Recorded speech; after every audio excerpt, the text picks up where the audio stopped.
So, the Golden Globes were last night, and I don't usually watch award shows, or at least I haven't recently. When I was in high school, I used to watch them all the time, like the Oscars, the Emmys, Golden Globes. I don't really know why. I think it was because I wanted to feel like I knew something about movies and television, even though I probably would have watched 2 of the movies that were nominated and 1 of the TV shows that was nominated, so I really didn't know anything about it. But I figured, if I watched the shows, the award shows, then I would find out about what is supposed to be good and all that. But then I lost interest when I got into college. Not completely, but mostly I would just look and see who won the next day. Occasionally I would watch a clip or 2 from whoever was hosting. Mostly I just depended on reviews the next day. If something exciting happened, I'm pretty sure Michael Buckley was going to tell me about it the next day. So I just didn't bother with watching award shows anymore. And then, of course, it was announced that Tina Fey and Amy Poehler would host the Golden Globes. So I decided I would definitely be watching the Golden Globes because I love Tina Fey and Amy Poehler. They are absolutely hilarious. I loved them when they were on SNL. I watch 30 Rock and Parks and Rec all the time. I love them when they're in movies together, like in Mean Girls. I love Mean Girls. I love them in Mean Girls. So, yeah, it made sense for me to watch the Golden Globes because of Tina and Amy. I watched it exclusively because those 2 were the hosts. And they did not disappoint. They were absolutely hilarious, and I love their style of comedy. If I were ever to become a comedian or a comedic writer, I would want to emulate them.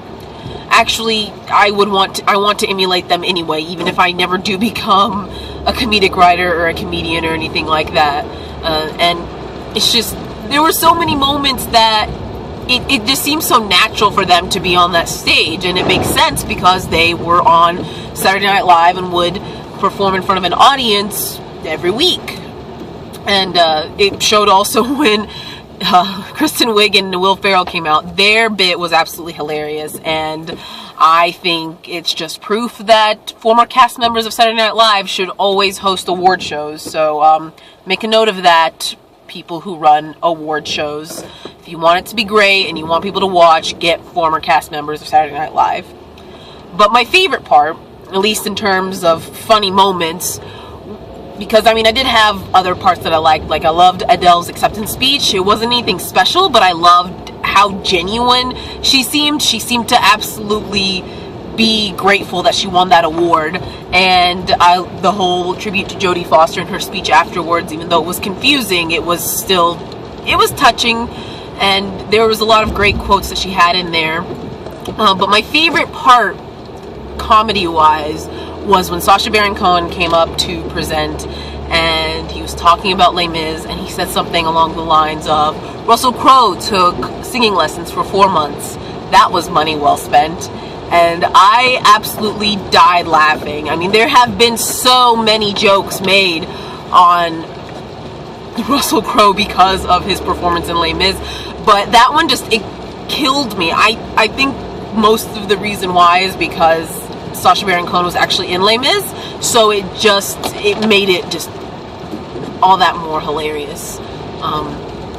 So yeah, that's how I felt about the Golden Globes. It was funny. I only watched, of the movies that were nominated, I've only seen Les Mis. Of the TV shows, I've actually watched quite a few of those TV shows, at least like the actors and stuff that have been nominated in it. Like, I watch a lot of sitcoms, like I said, 30 Rock and Amy Poehler. Oh, the reaction to not winning the Emmy? Golden Globe afterwards was hilarious. Oh, we got you through middle school? Oh, good times.